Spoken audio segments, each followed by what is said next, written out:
of the fact that your product today is easy to replace. And Yes, when today it so is. Yeah, absolutely. that's why you need to have that dynamism in your core product and services as well. And that is the challenging part. So you need to be hyper optimized. At the end of the day, I think it's an efficiency game in your core. And then you need to be open to the new opportunities and need to adapt to those circumstances in a very rapid. Welcome to Embracing Digital Transformation, where we investigate effective change leveraging people, process, and technology. This is Darren Pulsford, Chief Solution Architect, author, and most importantly, your host.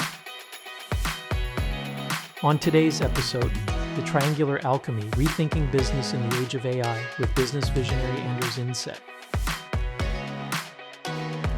Anders, welcome to the show. Thank you so much for having me on, Darren. Hey, we had a quick turnaround. I just talked to you on 3 days ago, and our calendars both aligned. So it must be important that we talk, right? I mean, the world needs to know. Well, when you say so, I mean, here in Germany we have a carnival, so it's a bit of a quiet Monday today. So, That's true. That's right. That's right. but I At least think. you're not in Brazil with Carnival there. It wouldn't be quiet at all. Oh, no, no. I mean, the German is a different. I think it's pretty much different than Brazil, but it's still quite a bit of fun and a lot of people going out. So, but I think the topic, the art of doing business in the 21st century, is just as relevant on a Carnival Monday as any other day today. Yeah, that's for sure. But Anders, before we dive into that, every person that comes on my show is a superhero because I wouldn't have anything less. And every superhero has a backstory. Anders, what is your backstory? Yeah, I mean, I'm born Norwegian. I grew up in a small mining town, a World Heritage listed small place in Norway called Røros, and spent a year and a half in Nebraska. Have a high school senior year in Nebraska, of all places. And I've spent the past 25 years in Germany. So I moved to Germany. I was a professional athlete, but I set up my first agency 25 years ago, built some companies. I used to be a hardcore capitalist there, and I was all about the finite goals and the extrinsic validation of what others thought of me and how I could measure things. And I got tired of that, so I sold off my companies and I started to write. I have now written 7 books in the field of That's leadership. awesome. Yeah, but a lot in technology, and more recently, just published a book titled Ex Machina, The God Experiment, where together with my quantum physicist friend, Dr. Florian Neukert, look at the simulation hypothesis and whether or not we're living in a simulation. And our forthcoming book, we've written 2 books together, is titled The Singularity Paradox, Bridging the Gap Between Humanity and AI. Very technical books in comparisons to the others that I've written. But yeah, today I spend a lot of time writing, speaking, traveling, but I'm also back to investing. I'm very interested in tech companies and have set up a small portfolio of tech companies that I get engaged with. Also help them scale through my network and to help them raise capital. But I'm very much into that ROL that I call it, that I picked up from my good colleague in Norway, Johan Brandt, return on learning, and that's I love that return on learning. I'm a constant learner. I just finished my PhD 6 months ago, as an old guy, and I like. In fact, I miss parts of it. I miss the research part. I miss just diving into new. But I keep doing it. But now I just don't get a grade for it. So I guess that's how it goes. No, that's my background. You get a little bit of broader scope of things that I've been up to. No, that's great. Now, Anders, you touched on that you were a professional athlete. What sports? Well, it's hard to explain in the U.S. because I used to run around saying I used to play handball, and everyone thought I went to prison. Oh, I know handball. I've got a colleague from Egypt that plays team handball. Team handball, yeah, but I was also I wrote a book last year titled "The Viking Code: The Art of Science of Norwegian Success," and it's very much about activation and leadership, but it's also looking into how a small country with 5.5 million people all of a sudden, I mean, not the winter sports that we are familiar with, because Norway is the only country that still has snow, but that overnight, basically, a lot of these young men rose to the pinnacle of their global sports, such as tennis, golf, soccer. So I wrote about that, and I did a lot of podcasts on performance and about success. And they told me that it's you should talk about Olympic handball, and I fancy that. Even though I never played at the Olympics, I like the Olympic handball. It gives it a more of a flair to relate to. But it's Yeah, yeah, it does. You're right. but for the listeners who's not familiar, it's a fast-paced ball game. You dribble the ball like in basketball, but you shoot it. You throw the ball into a goal, a small soccer goal, if you like. And there is six players and a goalie, and you run plays, kind of like in American football. You block players and you shoot and you score. And it's a very fast-paced game where you have around 30 goals each team per game. Very popular in Europe, draw crowds, beyond 10, 15,000 people in the arenas.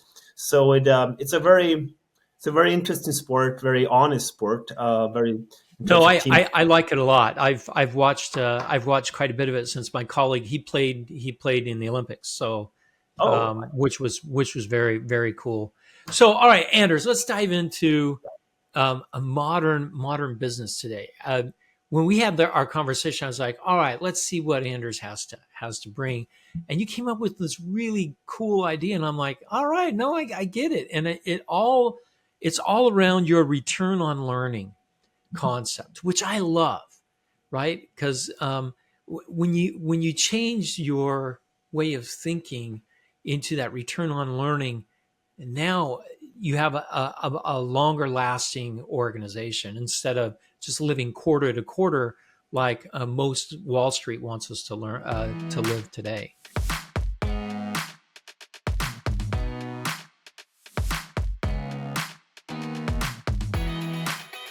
So, can you explain a little bit about your philosophy around this? sure. So, I mean, historically speaking, organizations, the oldest companies in the world are companies, traditional family companies from Japan, or as we have come familiar with, a term coined by Professor Hermann Simon in Germany, with the so-called hidden champions. And these companies, they set out to build prosperity for posterity. So basically, Yeah, there's a term for that that I wrote about in Germany called Enkelfähig, which means serving the grandchildren generation. So you have to think, in the third generation. And typically, these were companies that had a product that was pretty much irreplaceable. The quality of the product and the patents led them to a global market monopoly. And the quality of that product was not to be replicated, because it was just the art of engineering and the structures, and you had a physical product. So once you have mastered the class of building a product, you set out to export that into every corner of the world. So that was the rise of the German industrial economy, and the rise of the first, the first part of the technological second half of the industrial revolution. So you had physical products, you set out to export, you traded, you looked for places around the world where you could produce it cheaper, you outsourced, you got cheap labor, you optimize. So this was the art of optimization, the art of being right, and finding that nitty gritty way to pack knowledge. Pretty much how I relate to innovation, packed knowledge, do more with less. That was an action economy. And this economy now today, I see, has been moved into algorithms. This is the part that AI and technology is really good at, to optimize, where we used to have the human knowledge to optimize processes. So when I was looking at this and said, okay, how do you set up businesses and run businesses in today's world? And I looked to a lot of these companies in Silicon Valley, how they foster and incubate their own clients. And what that means is basically you support your clients to grow so that they come back and do more business with you. It's an right. ancient model. You used to have that in gastronomy and in restaurants and bars, where the beverages company would do marketing and support and give free products to the bars so that they can grow, attract people, so they come back and do business. And this is how a lot of these tech companies, cloud computing, free services, freebies here and there, how you incubate your own clients. And when I started to look at that, I came up with what I have called a triangular alchemy of the modern business world. It's kind of like an interdependent triangle of three parts that I think is essential for modern business. One is, as I just mentioned, the incubation part. You incubate your own clients, and you can think about just helping young people get into business and fostering a startup community so that when they grow, they come back and you have some kind of interdependence through your relationship with them. And the second part of that triangle is the investment part. So a lot of these family companies today do have their own venture branches and investment vehicles, but a lot still don't. And I think it's essential today that you are investing not only for the purpose of building assets, so that when their times are difficult, you have some assets that you can tap into, but also in the terms of trying to push for external companies to challenge your business model, because if you don't do it yourself, someone else will eventually do it because of the Right. efficiency gain. So these two pillars, the incubation and the investments part, they help you get out of the internal strategic discussions and get out into the market and be close and near the new trends. Take But it back. can't that sort of thing distract you as well? I've seen very large companies do this. GE, um, they're known for this. They're known for incubation and investment. We see the same thing that happened at Intel, which who I work for a lot. We had a venture capital arm. We did a lot of investment, but doesn't that kind of spread you too thin sometimes if you go Yeah, too far? I Because think I've seen that with big corporations, and I was thinking this myself over the weekend. I thought, wow, I mean, these big corporations, they go out and they spread out wide and they forget their core and they yeah. get lost. They become finance companies instead of producing something. Yeah, 100%. I mean, I think we could also get back to how much, the relevant business part, if it's about finance or about products, but that's a different Yeah. topic altogether. But that's why the third pillar is your core, your core service and your core product.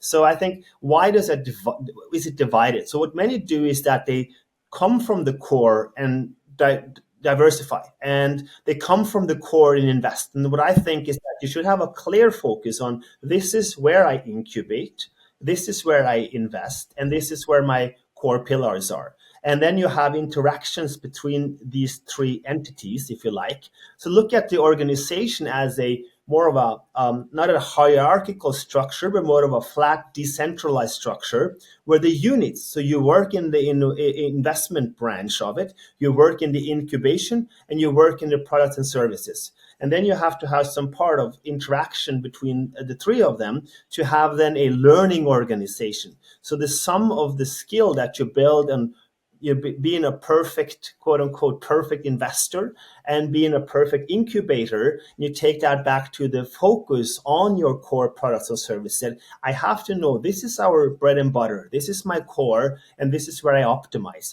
processes, the structures, and everything. Gotcha. And that has to have an interaction with core competencies on investments. So what many has done, and I think you're fully correct in your observation, is that it becomes a CEO or a strategic hierarchical structure and say, I'm going to invest, I'm going to take care of products and services, we're going to diversify, and I'm going to add some marketing and PR that will relate to the incubation part. But I think if you can think strategically about it and build core competencies that work In each together, one of those areas. and you get into that, that's why I think you could build a much more dynamical and rapid moving organization. And this is what I refer to when I've written about the infinite organization. And it's basically one that can adapt. And just to quickly touch upon the last pillar, because of the fact that your product today is easy to replace. And Yes, when today it I is. Yeah, absolutely. that's why you need to have that dynamism in your core product and services as well. And that is the challenging part. So you need to be hyper optimized. At the end of the day, I think it's an efficiency game in your core. And then you need to be open to the new opportunities and need to adapt to those circumstances in a very rapid way. So this is why I thought about this, triangular alchemy of modern business. And I think that strategically speaking, it should be more of a decentralized structure where you have the competence units and they interact and work together in an access point where obviously the glue point of today's organizations is the AI. So I think this is something that many organizations can adapt.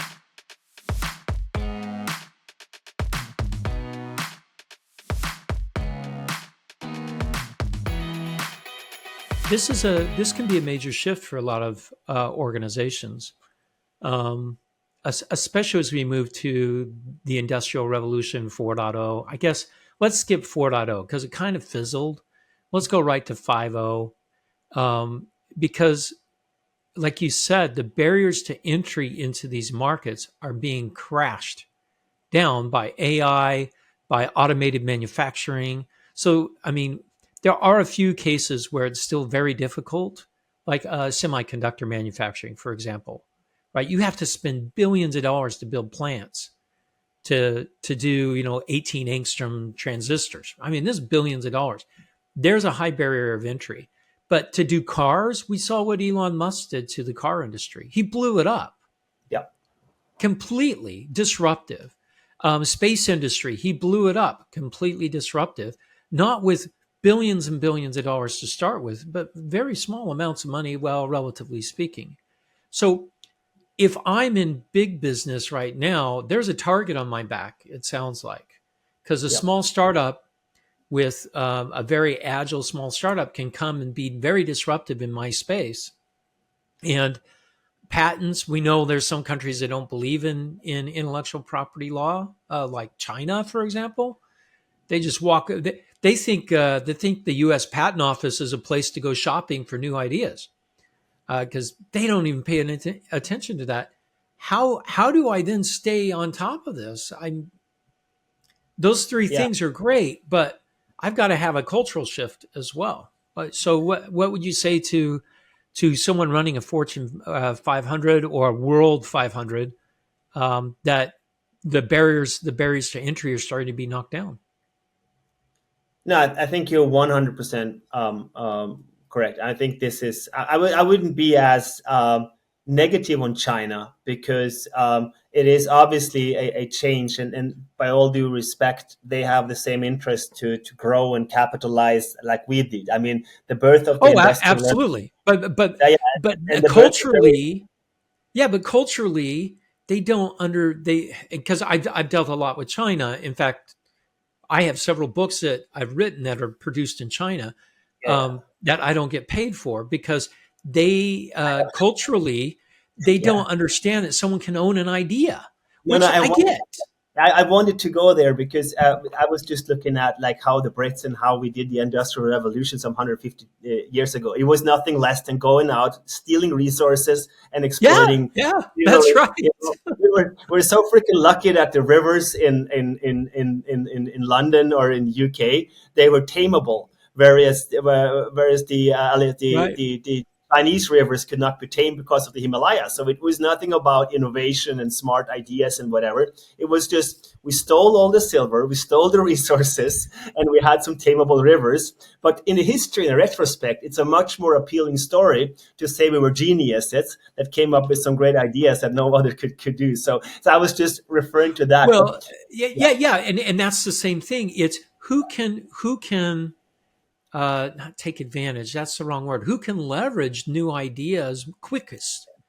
And that's what I think is interesting about the Industrial Revolution 5.0 is the barriers to getting ideas out into physical products, or not even physical products, but services or something even virtual. Those yeah, barriers are a lot lower. So it evens the playing field, but whoever can take advantage of it the quickest is going to be the winner here. right. No, So how do I do that as a big organization? Then I was going to right? come back. On a global scale. How do I do that? Yeah.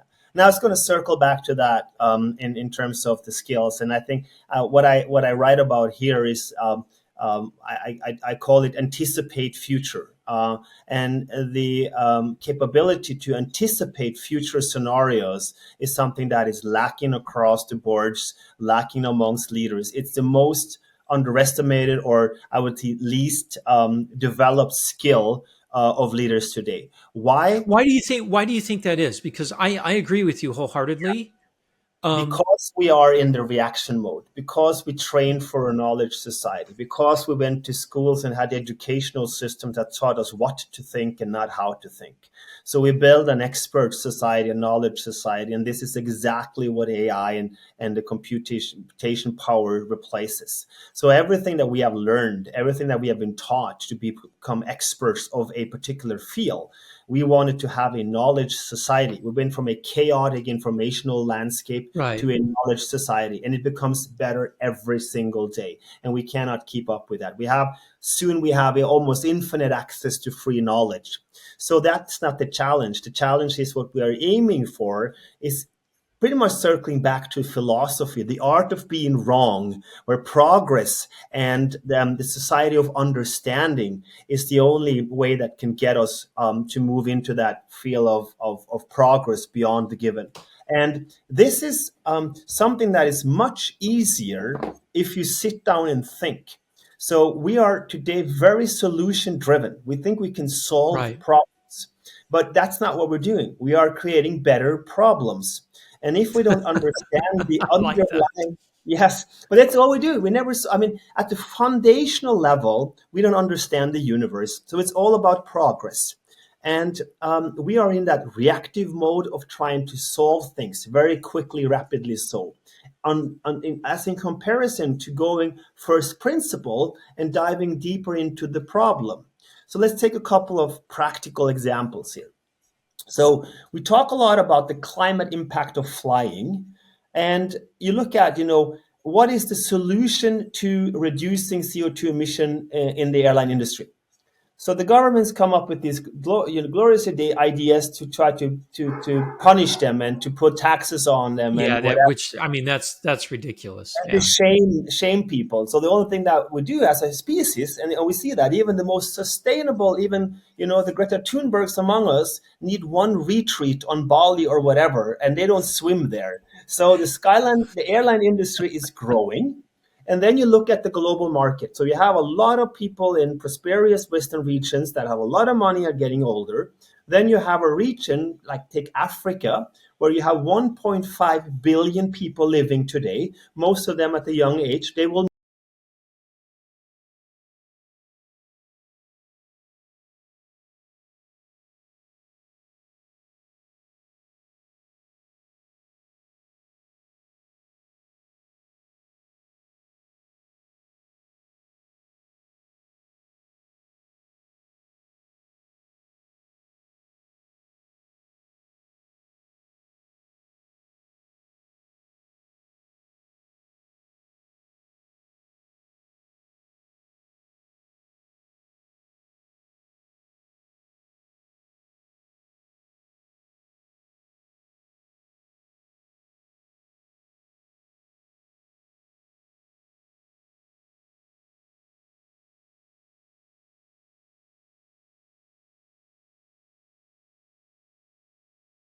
efficient energy. What is an efficient energy? An efficient energy is the sun. Local distribution and storage, where batteries coming out of AI Well, or that's quantum. one. That's one. There's several. Yeah, There's that's several several. But that are what out I'm there. saying, what I'm Yeah. saying is that it's foreseeable today that the marginal cost of energy will plunge towards zero within the next 10, 15 years. If you look at how innovation, if you anticipate that we as a species can come up with better ideas.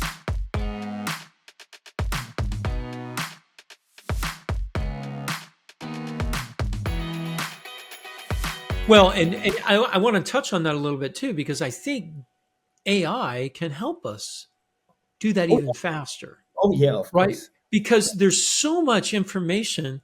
a single person or even a team of people can't really keep it themselves because there's just so much.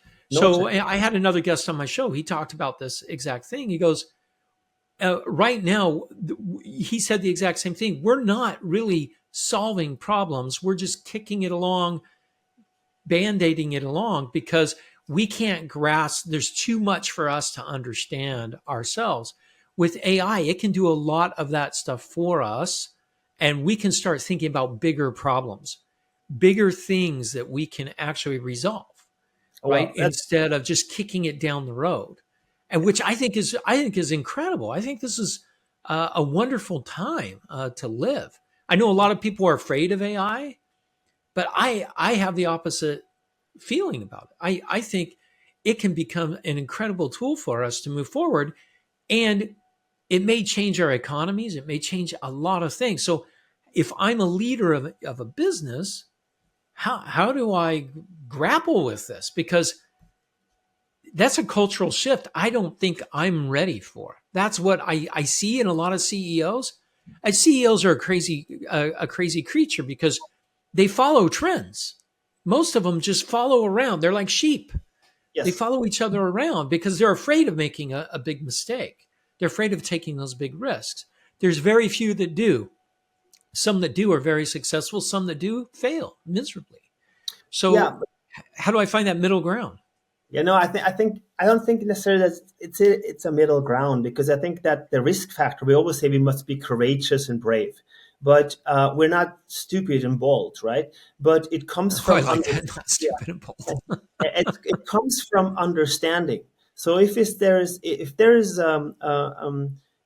an intrinsic motivation to get up and try, if there is an incentive for change. So people that succeed have an incentive because they see They can the see the future. yes, and this is, if you ask any CEO today, and I liked what you said about that reaction, because that's exactly what I use as an argument. If you ask any CEO today, do you think that our so-called smartphones will become better, stay the same, or will we return to some kind of Nokia 5110 and play Snake on them? What do you think?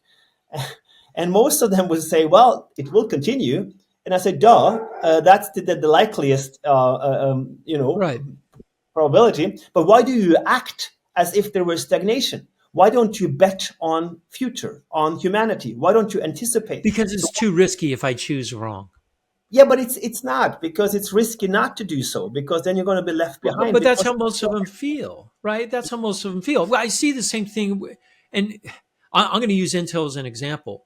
Intel's on the cusp of total failure or extreme greatness. We had a CEO that had a great vision, moving forward, trying to plug forward. It takes time. The board of directors in Wall Street said, 3 years is enough. You're out of here. So they got rid of him.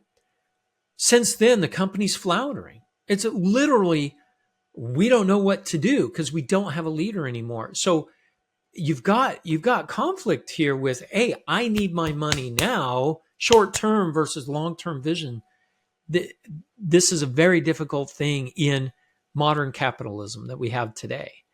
yeah, but So it's the other example is Microsoft, right? That coming in now, also you're launching. right. Microsoft pulled it off. Yeah, and coming in a space now with quantum, where they stay silent, and now they come out with commercialized videos that are pretty much targeted toward the mainstream, and towards, that's not, it's just a shift, and they've been working hard on the scientific part because they believe in progress, They believe because in they progress. believe in Yeah. breakthroughs. They They want to. have the long term vision that they can see out that far. That makes Yeah, sense. but let's take an example. Like, we have 118, 119 elements in the periodic table today. And with AI and some kind of hybrid solution or quantum computer, most likely it'll be 140, um, or whatever, Yeah. in the next 10 years. So do I know exactly which? No. Do I know what they will do? No. But there's a high likelihood that they will lead to progress in material science, more efficient batteries, more efficient storages, taking a lot of things in chemistry and biology, and also in terms of, healthcare, looking at cancer, looking at Alzheimer, looking at, all of these diseases. There's a high likelihood that these industries can be anticipated because of progress. Because in every technological field you could look at, almost every one of them, you have an 80-year of exponential progress.